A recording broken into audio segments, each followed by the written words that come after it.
Hello friends, आप सबका हमारे यूट्यूब चैनल रे कोचिंग सेंटर में हार्दिक अभिनंदन है। अगर आप हमारे इस चैनल पर फर्स्ट टाइम आए हैं तो कृपया कर इस चैनल को सब्सक्राइब कर लीजिए तथा बगल में जो दिख रहा है बेल आइकन का बटन उसको अवश्य प्रेस कर दीजिए ताकि कोई भी नोटिफिकेशन ना सबसे पहले आप ही तक पहुँचे। तो आज हम लोग वेस्ट बंगाल बोर्ड के अंतर्गत हिंदी का जो फर्स्ट चैप्टर है रेदास के पद और इसके कवि रेदास जी हैं। तो चलिए इस चैप्टर को आज हम लोग व्याख्या विभाग पढ़ेंगे, उसकी व्याख्या देखते हैं। प्रभु जी तुम चंदन हम पानी, जाकी अंग अंग बास समानी। प्रभु जी तुम घन बन हम मोरा, जैसे चिकवत चंद चकोरा। प्रभु जी तुम दीपक हम बाती, जाकी ज्योति बरे दिन राती। प्रभु जी तुम मोती हम धागा, जैसे सोनहि मिलत सुहागा। ओ प्रभु जी तुम स्वामी हम दासा, ऐसे भक्ति करे रे दासा। तो देखिएगा इसका संदर्भ जो है कि प्रस्तुत जो पदांश है हमारी पाठ पुस्तक पाठ संचयन से संकलित रेदास के पद शीर्षक से अवतरित है और इस अंश के जो रचनाकार हैं वो भक्त कवि रेदास दास जी। प्रसंग देखिए, ये प्रस्तुत पद में कवि ने ईश्वर और जीव के अन्योन्य संबंध की व्याख्या की है कि देखिए आखिर ईश्वर के साथ जीव का क्या संबंध होता है। कवि के अनुसार जीव ईश्वर का ही तो अंश है और दोनों के बीच एक मधुर संबंध होना चाहिए। तो पहला व्याख्या देखिएगा, भक्त कवि रेदास इस पद के माध्यम से बतलाते हैं कि हे भगवान तुम में और मुझ में वही संबंध स्थापित हो चुका है जो चंदन और पानी में होता है। जैसे चंदन के संपर्क में रहने से न पानी में उसकी सुगंध फैल जाती है, उसी तरह से मेरे तन मन में भी तुम्हारा प्रेम का सुगंध व्याप्त हो गया। मैं पानी हूँ, तुम चंदन हो। प्रभु जी तुम आकाश में छाए काले बादल के समान और मैं जंगल में नाचने वाला क्या मोर। जैसे बादलों को बरसता देखकर मोर खुशी से नाचने लगता है, उसी भांति मैं आपके दर्शन पाकर खुशी से भाव मुग्ध हो उठता। यानी यहाँ भक्त कवि रेदास जी पहले तो प्रभु को क्या बतलाएं कि प्रभु जी आप चंदन हैं तो हम पानी हैं, आपके संपर्क में रहने से हम पानी में भी सुगंध आ जाती है। दूसरा में देखिएगा बता रहे हैं कि आप घन हैं तो हम क्या मोर हैं, आपको देखकर हम नाचने लगते हैं। और जैसे चकोर पक्षी सदा अपने प्रेम पात्र चंद्रमा की ओर ताकता रहता है और उसी भांति मैं सदा तुम्हारे प्रेम पाने के लिए तरसता रहता हूँ। तुम चंद्रमा हो तो मैं चकोर हूँ। यहाँ पर एक मतलब तरह से कहा जाए तो यहाँ पर भक्त और जो ईश्वर हैं ये दोनों के बीच में संबंध को स्थापित किया कि एक दूसरे के बिना किसी का मोल नहीं है। हे प्रभु तुम दीपक हो तो मैं तुम्हारी बाती हूँ, मैं बाती के समान सदा तुम्हारे प्रेम में जलता रहता हूँ। तुम्हारे प्रेम की चमक दिन रात मेरे मन में समाई रहती है। प्रभु जी तुम मोती के समान उज्जवल हो, पवित्र हो, सुंदर हो, मैं उसमें पिराया हुआ धागा तो हूँ। मेरे तन मन तुम्हारी ही क्रांति से ओतपोत है। तुम्हारा और मेरा मिलन सोने और सुहागा के मिलन के समान पवित्र है। जैसे सुहागा के संपर्क में आकर सोना और ही अधिक खारा हो जाता है, उसी भांति मैं तुम्हारे संपर्क में रहने से शुद्ध बुद्ध हो जाता हूँ, मैं भी तो पवित्र हो जाता हूँ, मेरा मोल बढ़ जाता है। हे प्रभु तुम मेरे स्वामी हो, मैं तुम्हारा दास हूँ, मैं तुम्हारा सेवक हूँ, मैं रविदास हूँ। तुम्हारे चरणों में इसी प्रकार दास भक्ति अर्पित करना चाहता हूँ। आइए दूसरा पद में। नर हरि चंचल मति मोरी, कैसे भक्ति करो मैं तोरी। तू मोहि देखो हो तो ही देखो, प्रीति परस्पर होई। तू मोहि देखे हो होई तो ही ना देखूं। इही मति सब बुद्धि खोई, सब घटी अंतरी रमसी निरंतर हो। देखत तू हूँ नहीं जाना, गुण सब तोर मोर सब अवगुण। कृत उपकार न माना, मैं ते तोरी मोरी असमझी। सो कैसे करी निस्तारा, कहे रे दासा। कृष्ण करुणा में जय जय जगत आधारा। तो फिर से देखिएगा, इसका जो संदर्भ है वो प्रस्तुत पदांश हमारी पाठ्य पुस्तक पाठ संचयन में संकलित रेदास के पद शीर्षक से अवतरित है। और इस पद अंश के रचनाकार भक्त कवि रेदास जी हैं। और प्रसंग देखिएगा तो प्रस्तुत पद में संत कवि जो रेदास हैं उन्हें ईश्वर के निरंकार रूप का वर्णन किया है और कहा है ना कि ईश्वर का ना तो आदि है और ना ही अंत। अतः भक्त माया के बस में बंधकर चंचल बना रहता है। रेदास ने भक्त की सभी चंचलता का वर्णन इस पद में किया। हे ईश्वर, आप ही बताइए ना, मैं आपकी भक्ति किस प्रकार करूं। मेरी बुद्धि तो चंचल है, मैं तो माया के बस में होने के कारण अपनी भक्ति में लीन ही नहीं हो पा रहा हूँ और अपनी व्यवस्था आपके समक्ष प्रस्तुत कर रहा हूँ। कवि ने उस निरंकार ईश्वर को संबोधित किया है और कहा है कि हे प्रभु, आपकी दृष्टि सर्वव्यापी है, परंतु मैं आपको देख नहीं पा रहा हूँ, लेकिन आप तो देख रहे हैं ना। लेकिन यह मान्यता है कि जब हम एक दूसरे को देखते हैं तो आकर्षण बढ़ता है ना, प्रेम बढ़ता है, प्रीति बढ़ता है, प्यार हो जाता है। मैं तो हे ईश्वर, आपको देखे बिना ही आपसे प्रीति करना चाहता हूँ, लेकिन मति भ्रमित हो जाती है ना। प्रभु जी, आप में तो अनेक गुण, मैं तो अवगुणों से भरा हूँ। भला आप ही बताइए ना कि माया तोड़ मोड़ के द्वंद्व में किस प्रकार मुझे छुटकारा पाऊँ। रेदास कहते, हे करुणामय कृष्ण, यह संपूर्ण संसार आप ही के तो सहारे चल रहा है और मैं आपकी जय जयकार करता हूँ।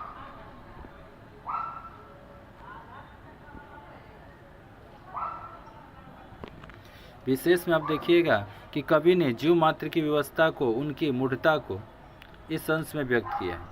उन्होंने यह बताया है कि चंचल मन से बिखराव का शिकार हुए मन से भक्ति संभव नहीं, यानी कि ये जो मन की जो चंचलता होती है ना, इससे कभी भी ईश्वर की प्राप्ति नहीं हो सकती, कोई भी चीज़ प्राप्त नहीं कर सकते, क्योंकि चंचल मन में ईश्वर कभी वास ही नहीं कर सकता। तुरंत आपका मन यहाँ है, तुरंत कहीं देखे कहीं और चला गया, तो इससे भक्ति नहीं होती।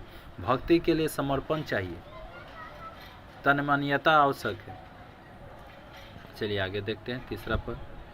अविगत नाथ निरंजन देवा, मैं का जानू तुम्हारी सेवा। बांधू न बंधन छाऊं न छाया, तुम ही सेव निरंजन राया। चरण पतारी शीस असामना, सो ठाकुर केस संपुट समाना। शिव शंका दिन अंत न पाया, खोजत ब्रह्मा जन्म गवाया। तोरु न पाती जो पूजू न देव, सह समाधि करो हरि सेवा। नख प्रसेद जाके सुरसरी धारा, रोमावली 18 भारा। चारी वेद जिहि सुमिरत सासा, भगति हेतु गावे रे दासा। तो संदर्भ के अंतर्गत आप देखिएगा कि यह हमारी पाठ्य पुस्तक जो पाठ संचयन है उससे संकलित किया गया है और ये रेदास के पद शीर्षक से अवतरित किया गया है और इसके रचनाकार जी भक्त कवि रेदास दास जी। तो देखिएगा प्रसंग क्या है। आलोय पदांश में ईश्वर की व्यक्ता और विराट जीव की सूक्ष्म की ओर संकेत किया गया। कवि के अनुसार ईश्वर इतना विराट है कि उसे किसी में सीमा में आवृत नहीं किया जा सकता। चलिए व्याख्या देखते हैं। रेदास जी कहते हैं कि ईश्वर अव्यक्त है, यानी उसको कोई व्यक्त नहीं कर सकता कि कहाँ से कहाँ तक है। वह इतना व्यापक है कि उसे किसी सीमा में ही आवृत नहीं किया जा सकता। वह गूंगे के गुड़ जैसा, वह परमानंद आनंदपंद है। उस व्याप निरंजन ईश्वर को भला मनुष्य कैसे जान सकता है? व्यक्ति की अपनी सीमा है, ईश्वर कैसे प्रसन्न है? उसकी सेवा का ढंग भला मूर्ख मन कैसे को मालूम होगा? ईश्वर जितना व्यापक है न, कभी उतना ही यानी जीव उतना ही तुच्छ है। वह आधारहीन है, निसहाय है, ना तो उसके पास कोई बंधु ना बांधव और ना ही कोई विराट संरक्षण है। वह तो एक अनाथ है। उसके लिए प्रभु के अतिरिक्त कोई दूसरा है ही नहीं। इसीलिए आनंद कंद ईश्वर की सेवा में हमें रत रहना चाहिए, निरंतर रहना चाहिए। कवि के अनुसार ईश्वर इतना व्यापक है कि उसका जो पैर है वो पाताल को और जो शीश है वो आसमान को छूता है। वह विराट ईश्वर मनुष्य की सूक्ष्मता को में कैसे समा सकता है? इस विराट ईश्वर को शिव, शंकादिक, ब्रह्मा, सुरेश, महेश, दिनेश तक नहीं समझ सके तो उसके रहस्य को भला रेदास जैसा सूक्ष्म जीव अल्पज्ञ कैसे समझ सकता है? उसके पास कोई दूसरा पूजा की सामग्री भी तो नहीं है ना, बस उसके पास उसकी काया है यानी ये शरीर है, और वह अपनी सीमित साधनों से उसकी सेवा में रत रहना चाहता है और उसी सहज समाधि से वह सेवारत है। वह ईश्वर की नख के सवेद बिंदु से सुरसरी निकलती है और उनके श्वांस परश्वांस से चारों वेद निर्गत हुए हैं। उनकी रोमावलियों से अष्टदश यानी 18 पुराण का न जन्म हुआ ईश्वर के, और उसे भला जीव क्या समझ सकता है? इस तरह से इस पद में रैदास जी ने अपनी अल्पता, लघुता और ईश्वर की विराटता की ओर संकेत किया है। कवि ने अपनी दीनता का भी तो वर्णन किया। राम बिना ससे गठी न छूटे, काम क्रोध मोह मद माया इन पांचन मिली लूटे। हम बर कवि कुलीन हम पंडित, हम जोगी सन्यासी, ज्ञानी सुनी ज्ञानी गुनी, सुर हम दाता, यही मति कदे न नासी। पढ़े गुण कछु समझी न परई, जो लो अनभे भाव न दर्शे। लोहा हर न होई घू कैसे, पारस न परसे। कहे रैदास असमझी, भूमि परे भ्रम भोरे। एक आधार नाम नरहरि को, जीवन प्राण धन मोरे। अब देखिएगा संदर्भ में तो प्रस्तुत पदांश हमारी पाठ्य पुस्तक पाठ संचयन से संकलित है और इसके शीर्षक रैदास के पद से अवतरित है और इसके रचना का संत रैदास जी है। और प्रसंग क्या है? तो प्रस्तुत अंश में कवि ने जीव मात्र की समस्या का अपने प्रभु से वर्णन किया है कि किस प्रकार ये 5 जो विकार है ना, वो ग्रस्त होकर जीव को और उसके मूल उद्देश्य से भुलाकर भ्रम के जाल में फंसा दिया है। अब भ्रम जाल से आखिर किस तरह मुक्ति हो, इसी का उपाय वो प्रभु से चाहते। व्याख्या। संत कवि रैदास जी जीव मात्र की समस्या का उल्लेख करते हुए कहते, हे प्रभु राम से यह कहते हैं कि हे प्रभु, तुम्हारी कृपा के बिना न हम ये संशय और भ्रमण से मुक्ति नहीं हो सकते। जीव को ये जो 5 विकार है, काम क्रोध मोह मद और माया, ये पूरी तरह से हम लोग को जकड़ लिया है। हम इनके गुलाम हो गए हैं और हमारे अंदर अहंकार का भाव भर गया है। हम अहंकार के शिकार न हो गए हैं। हम अहंकार ग्रस्त होकर अपने आप को बहुत बड़ा ज्ञानी, गुणवान, कुलीन योगी, यहाँ तक कि सन्यासी समझ बैठे हैं। जी प्रभु, हम जीव इतना अहंकार और अज्ञानता में मंडित हो गए हैं कि हमें कांच और कीरिच का भाव ही नहीं पता है। अच्छी बातें, निरंतर विचार की बातें, नैतिकता की बातें हमें समझ ही नहीं आती है। अतः हम विकारग्रस्त हो गए। प्रभु, तुम्हारी कृपा से हम इस मुक्ति पा सकते हैं। लोहा से स्वर्ण बनने के पारस की ज़रूरत है। हम अपने लोहे को बिन पारस से यानी प्रभु की कृपा के स्पर्श से सोना बनाना चाह रहे थे, यानी हम चक्कर में थे कि आपका ज़रूरत ना पड़े, ऐसे हम लोग सोना बन जाए। रैदास जी कहते हैं कि प्रभु तुम तो अंतर्यामी हो, तुम तो सब कुछ जानते हो, हम किस तरह यह भूल भुलैया के भंवर में फंसे हुए हैं। आप ही मेरे प्राण धन हो, आप हमारा उद्धार करो।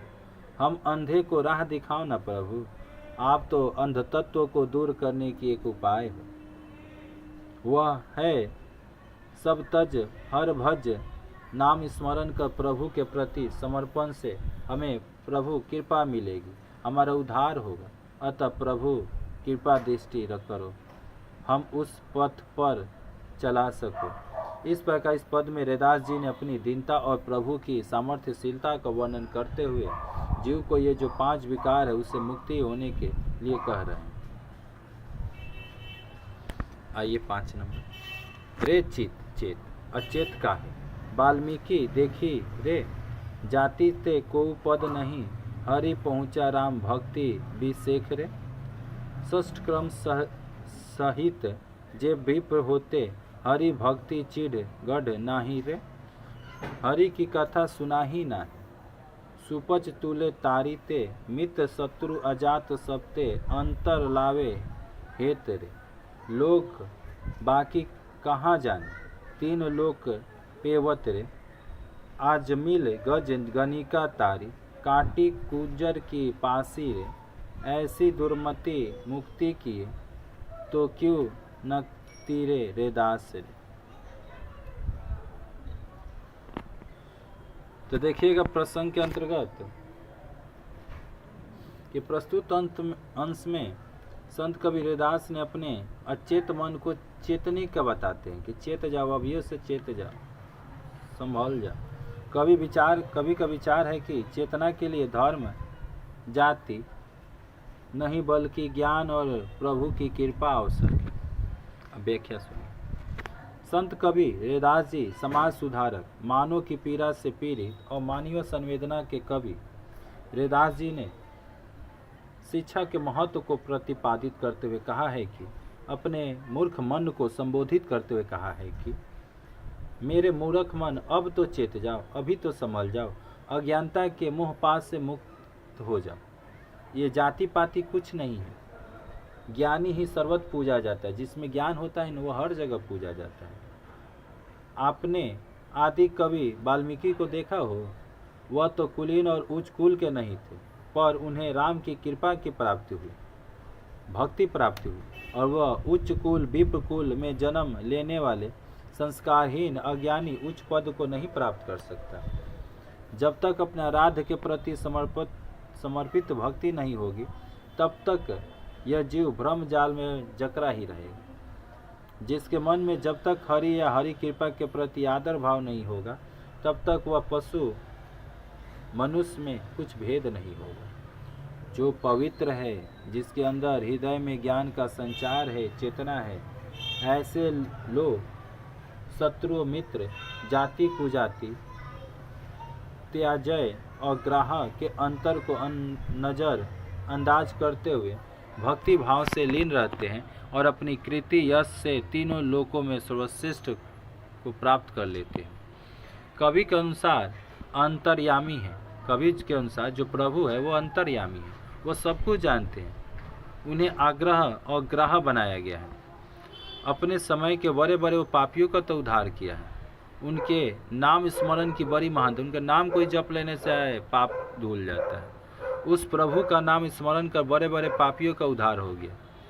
आज मील गज गनिका को वो पाप मुक्त किए, यहाँ तक कि संकट में फंसा ग्रास के मुख विवर से भी कुंजर के उद्धार के लिए स्वयं प्रभु उसके पास जाना पड़ा। उसको यह भय युक्त जीवन दान दिया।